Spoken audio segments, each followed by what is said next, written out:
வரும் 2026ஆம் ஆண்டு முதல் 10ஆம் வகுப்பு மாணவர்களுக்கு ஓராண்டில் 2 பொதுத் தேர்வுகள் நடத்தப்படும் என சிபிஎஸ்இ அறிவித்துள்ளது. வரும் 2026ஆம் ஆண்டு முதல் சிபிஎஸ்இ 10ஆம் வகுப்பு பொதுத் தேர்வில் பெரிய மாற்றங்கள் ஏற்பட உள்ளதாக தெரிவிக்கப்பட்டுள்ளது. இனி ஒவ்வொரு ஆண்டும் 10ஆம் வகுப்புக்கு மட்டும் 2 பொதுத் தேர்வு நடத்தப்பட உள்ளது.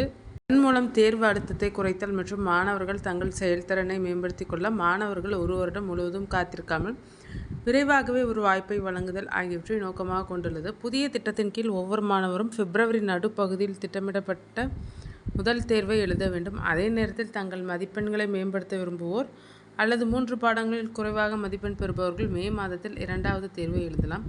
இது 2020ஆம் ஆண்டு தேசிய கல்விக் கொள்கையின்படி பரிந்துரையின்படி நெகிழ்வான மற்றும் மாணவர்களுக்கு ஏற்ற மதிப்பீடுகளை வழங்க இந்த 2 முறை தேர்வு நடத்தப்படுகிறது.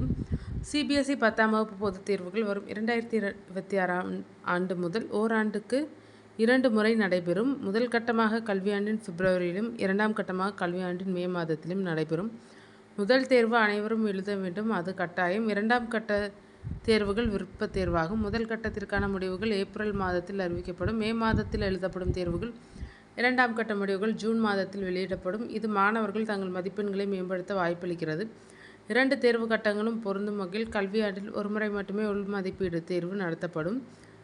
சிபிஎஸ்இ வெளியிட்ட செய்திக்குறிப்பில் சிபிஎஸ்இயின் கொள்கை புதிய தேர்வர்கள் அத்தியாவசியமாக மீண்டும் தேர்வு எழுதும் மாணவர்கள் தேர்வில் இன்னும் அதிக மதிப்பெண்களை எடுக்க வேண்டும் என நினைப்பவர்கள் 2வது தேர்வை எழுதும் வாய்ப்பை பெறுவார்கள் என குறிப்பிடப்பட்டுள்ளது.